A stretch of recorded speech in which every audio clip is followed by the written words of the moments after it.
Hello students, कैसे हो। मैं जीत सिंह स्वागत करता हूं आप सभी का अपने इस YouTube channel passion for SSC stenographer classes में। और जैसा कि मैंने आपको बताया कि मैंने आपको अपने व्हाट्सएप स्टेटस पर स्टेटस लगाकर ये नोटिस दिया था कि मैं अपनी ग्रामर की क्लासेस अपने यूट्यूब चैनल पर 20 तारीख से अपलोड करना चाहता हूँ, लेकिन मैंने डाटा इशूज़ और अपनी सब स्ट्रेटजी बना ली है। इसलिए आपको आज से ही मेरे YouTube चैनल पर ग्रामर क्लासेस अपलोड कर दी जाएंगी। आप एंजॉय कर सकते हैं क्लासेस को। इससे पहले मैंने ग्रामर की एक वीडियो और अपलोड की थी, उसमें मैंने सिलेबस के बारे में चर्चा सही से नहीं कर पाया था मैं, इसलिए मुझे लगा कि दोबारा बच्चों को सिलेबस बताने की ज़रूरत है। क्योंकि आज के दौर में कॉम्पिटिटिव एग्जाम्स को देखते हुए अगर आप अपने सब्जेक्ट में बिना उसका सिलेबस जाने आप स्टडी करना चाहते हो तो आप उतनी अच्छी तरीके से और उतने कम टाइम में आप अपने एग्ज़ाम्स पर ओवरकम नहीं कर पाओगे। जितने अच्छे तरीके से आप अपने पहले सिलेबस को समझो, उसके बारे में विचार करो और फिर उस पर स्टडी करना शुरू करो। तो किसी स्टडी को करने से पहले सिलेबस की चर्चा नहीं करना, मैं मानता हूँ कि इसी प्रकार से जैसे पैसेंजर जब अपनी मंजिल के लिए जाता है तो वो अपनी बस या बाइक में जब भी बैठता है वो बैठ तो जाता है, लेकिन उसे अपना गंतव्य पता नहीं होता। इसी प्रकार से सेम हमारा स्टडी में होता है। हम स्टडी तो करने लगते हैं लेकिन हमें सिलेबस नहीं पता होता। तो पहले हम सिलेबस जानेंगे इंग्लिश का। और इंग्लिश का सिलेबस क्या है मैंने ये बोर्ड पे लिख दिया है, एक बार मैं आपको पढ़ के सुना देता हूँ। आप अच्छी तरीके से ग्रामर्स के नोट्स बनाते रहें। मैं अपने अनुभव और अपनी स्किल्स का प्रयोग करते हुए आपको एक अच्छी तरीके से विद प्रैक्टिस ग्रामर के सभी टॉपिक सिखाने की पूरी कोशिश करूँगा।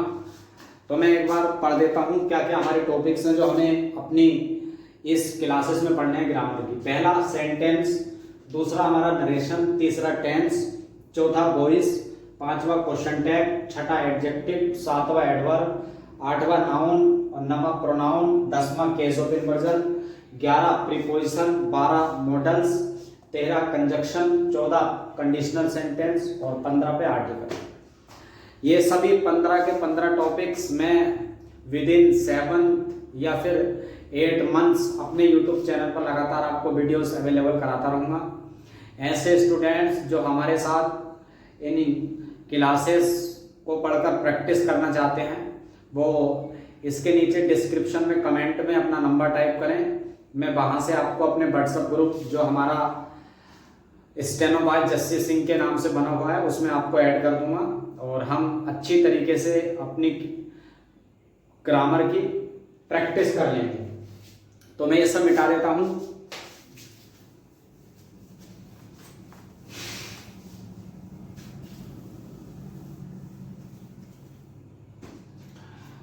तो मैं आज आपको ग्रामर की थोड़ी बेसिक नॉलेज देना चाहता हूं, क्योंकि मैं मानता हूं कि अगर किसी मंजिल या इमारत को बनाना है तो सबसे पहले उसमें ईंट, रेता, बजरी उसकी बुनियादी जड़ है वो बहुत मजबूत होनी चाहिए।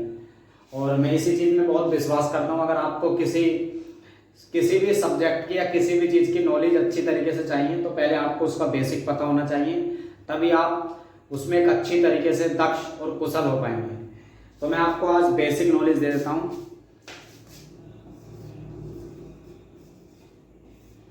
वर्ब, जो हमारी ग्रामर है उसमें वर्ब कई प्रकार की होती है।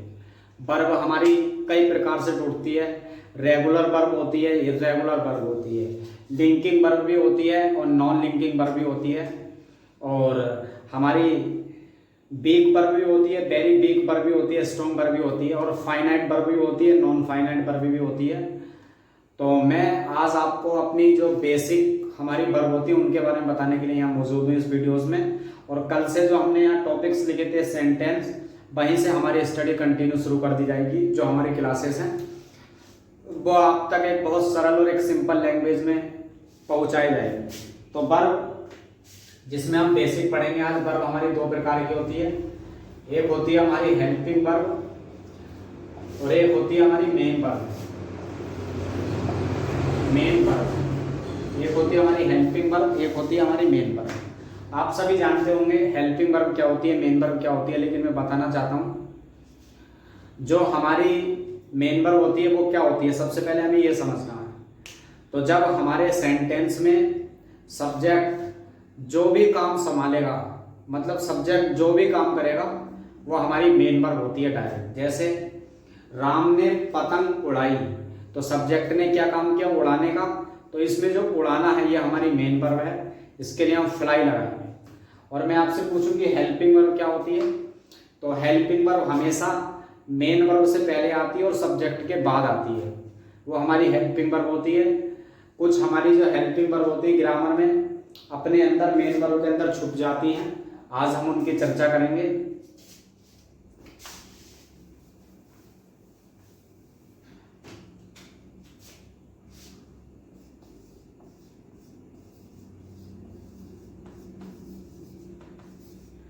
ये जितनी भी हमारे ग्रामर्स में हेल्पिंग वर्ब होती हैं इनको हम कॉमन वर्ब के नाम से भी जानते हैं। जो हमारी ग्रामर्स में हेल्पिंग वर्ब होती हैं उनको हम कॉमन वर्ब के नाम से भी जानते हैं। तो ये मैंने 3 वर्ब लिखी हैं, do, does, did.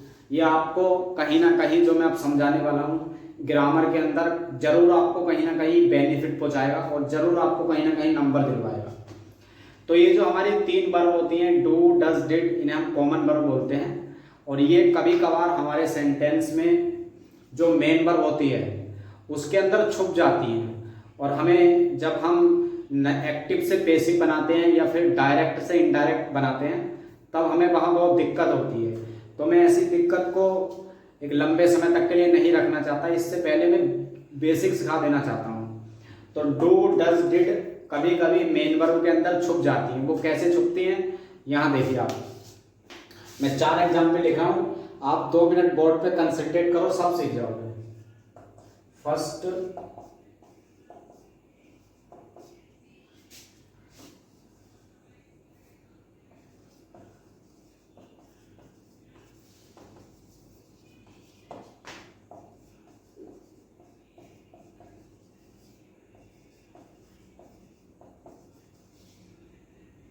she irritates her brother, my father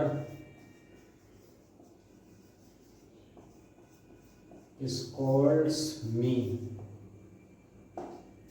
तो ये मैंने 4 एग्जांपल्स लिखे हैं आपको सिखाने के लिए कि हम कैसे अपनी मेन वर्ब में ये पता लगा पाएंगे कि उसमें हेल्पिंग वर्ब में डू छिपा है, डज छिपा है, डिड छिपा है। एक बात मैं आपको बता देना चाहता हूँ, ऐसा कोई ग्रामर में नियम नहीं है कि हमेशा छुपा होगा, लेकिन ये 3 वर्ब जो होती है हमारी common verb do, does, did, ये अक्सर ग्रामर में मेन वर्ब के अंदर छुपा दी जाती हैं।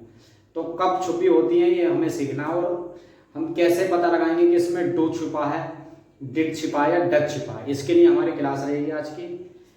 तो मैं आपको बता देना चाहता हूँ स्टूडेंट्स, जब हमारे सेंटेंस की जो मेन वर्ब है, जो मेन वर्ब है हमारे सेंटेंस की, अगर उसमें सेकंड फॉर्म दी है मेन वर्ब की, तो वहाँ हमेशा डिड छिपा होता है। हमने आपको बताया अगर हमारे सेंटेंस में मेन वर्ब की सेकंड फॉर्म दी है हमेशा डिड छिपा होता है, डिड।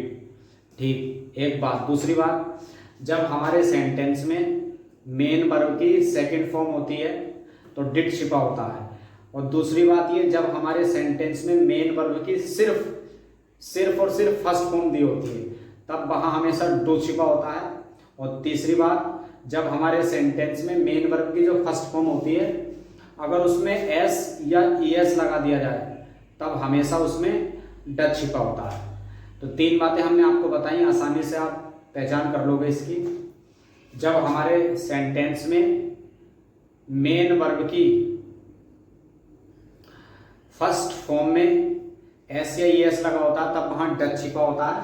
और जब हमारे सेंटेंस में मेन वर्ब की फर्स्ट फॉर्म लिखी होती है डू छिपा होता है। और जब हमारे सेंटेंस में मेन वर्ब की सेकंड फॉर्म लिखी होती है तब वहाँ डिड छिपा होता है। आप आसानी से इस चीज को पकड़ लोगे। जो हमारा पहला सेंटेंस है वो लिखा ही वेंट टू आगरा, वह आगरा गया। हमने देखा मेन वर्ब मेन वर्ब की सेकंड फॉर्म, कुछ नहीं सोचना, इसमें डिड छिपा है हमारा। क्या छिपा है? डिड छिपा है। अगला, यू प्ले विद मी, तुम मेरे साथ खेलते हो।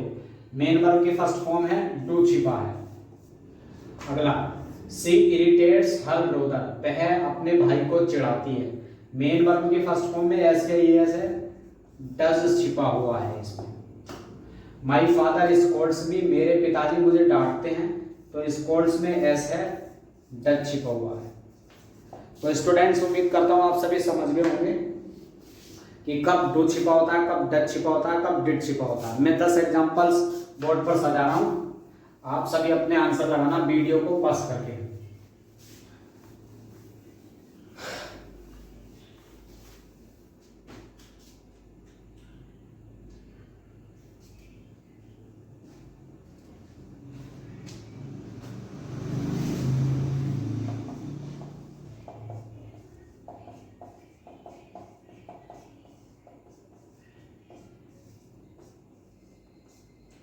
पहला आंसर है, पहला क्वेश्चन है हमारा,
तो स्टूडेंट्स, आप सभी को अपने आंसर्स लगा लेने चाहिए थे। मैं आंसर बता देता हूँ कि डू छिपा है, डज छिपा है या डिड छिपा है। तो देखते हैं पहला question, he at the food, उसने खाना खाया। जब हमारी मेन वर्ब की सेकंड फॉर्म होती है, हमने आपको बताया डिड छिपा होता है। अगला sentence, she plays with her mother, वह अपनी माताजी के साथ खेलती है। तो मेन वर्ब की फर्स्ट फॉर्म में एस या एस लगा हुआ है, डज छिपा है, कुछ नहीं सोचना आपको, डज छिपा है इसके अंदर। We try to pluck the flower, हम फूल तोड़ने की कोशिश करते हैं। तो मेन वर्ब की फर्स्ट फॉर्म है यहाँ हमारी, इसमें हमेशा डू छिपा होता है मेन वर्ब की फर्स्ट फॉर्म में। You want to plough the field, तुम खेत जोतना चाहते हो, मेन वर्ब की फर्स्ट फॉर्म में हमेशा डू छिपा होता है। और she wanted to her sister, वह अपनी बहन को चाहती है। तो मेन वर्ब की सेकंड फॉर्म है, डिड छिपा है, कुछ नहीं सोचना आपको। My brother Scholz me for bad habits, मेरा भाई मुझे डांटता है बुरी आदतों के लिए। तो मेन वर्ब की फर्स्ट फॉर्म में ऐसे ही ऐसे डज छिपा है इसमें। और his dog barks in the night, उसका कुत्ता रात में भौंकता है। तो मेन वर्ब की फर्स्ट फॉर्म में ऐसे ही ऐसे डज छिपा है इसमें। यू लफ्ड एट हर, तुम उस पर हंसे। तो मेन वर्ब की सेकंड फॉर्म में डिड छिपा है इसमें। और he wants to go there, तो मेन वर्ब की फर्स्ट फॉर्म में ऐसे ही लग रहा, डज छिपा है हमारा। तो स्टूडेंट्स, मैं उम्मीद करता हूँ आप सभी सीख गए होंगे। ये बहुत बेसिक क्लास है, लेकिन आगे की क्लासेस सीखने के लिए ये कितनी इंपॉर्टेंट है ये हम जानते हैं। बस आप हम पर विश्वास करके अपनी क्लासेस की स्टडी कंटिन्यू करते रहें। तो मैं इन सबको मिटा देता हूँ।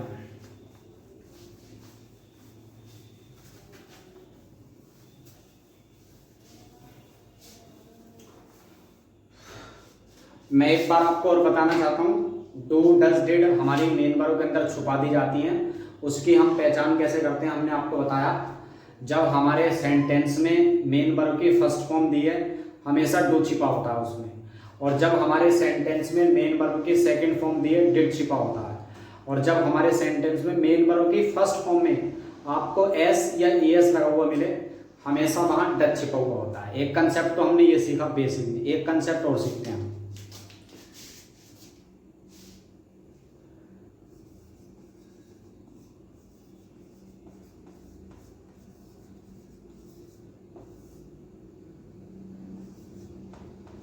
ये बहुत अच्छा कंसेप्ट है, क्योंकि जब हम अंदर ग्रामर की स्टडी करेंगे तब वहाँ काम आएगा कि ये कब हेल्पिंग वर्ब होती हैं और कब ये मेन वर्ब होती हैं। तो मैं आपको बताना चाहता हूँ, मैंने लिखा है बोर्ड पे has have had.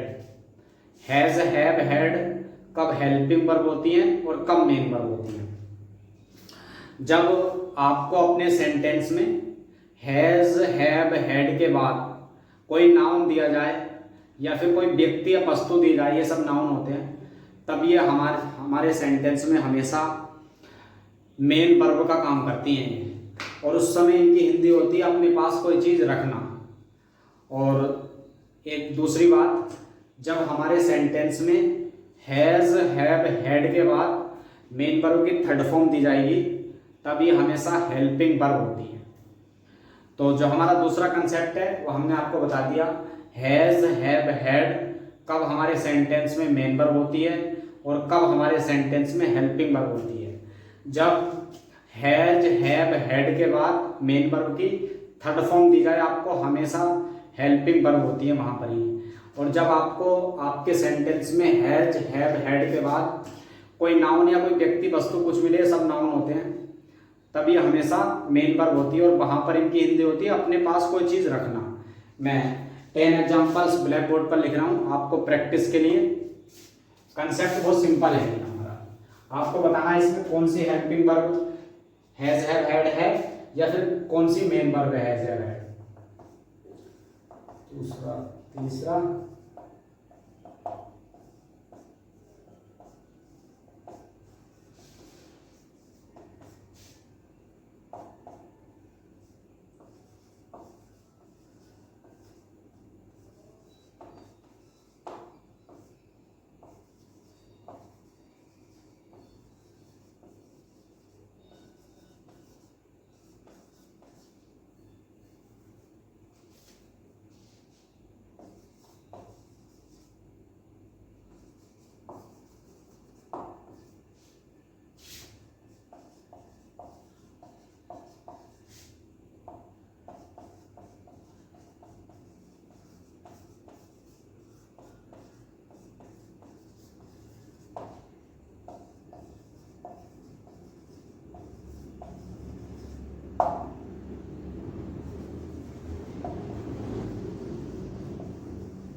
Rohan has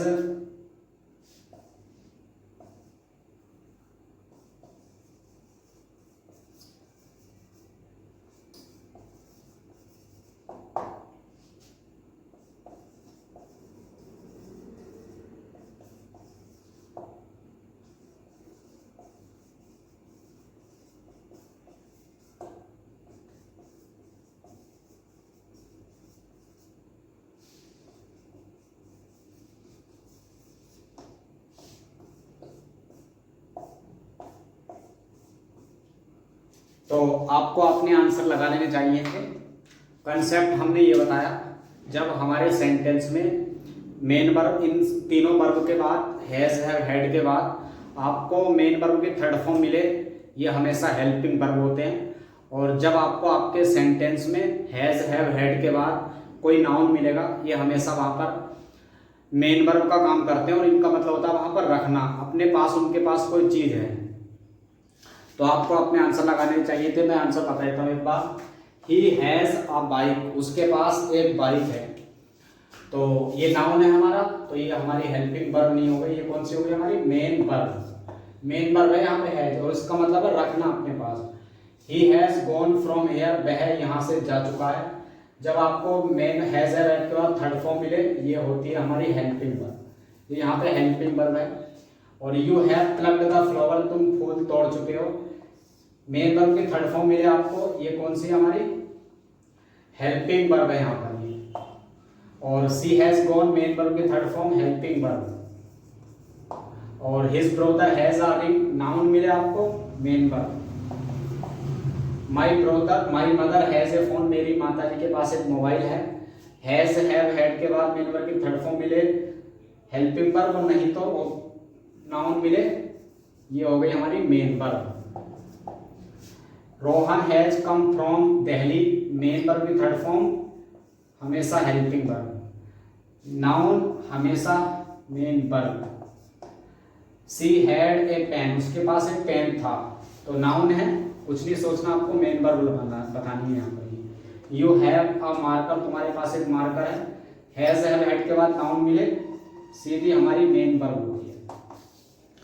तो इससे आगे की क्लासेस मैं आपको कल अपलोड कर दूंगा। सेंटेंस से हमारा टॉपिक शुरू हो जाएगा। ये मैंने आपको बेसिक सिखा दिया, कुछ बेसिक और है जो मैं आपको टाइम टू टाइम बताता रहूँगा। जब दो कंसेप्ट हमने आज आपको बताए। पहला कंसेप्ट, जब आपके सेंटेंस में do does did main verb के अंदर छिपी हो, तब हमें पहचान कैसे करनी है। अगर मेन वर्ब की सेकेंड फॉर्म में डिड छिपा है, फर्स्ट फॉर्म में डू छिपा है, फर्स्ट फॉर्म में ऐसे ही ऐसे डज छिपा है।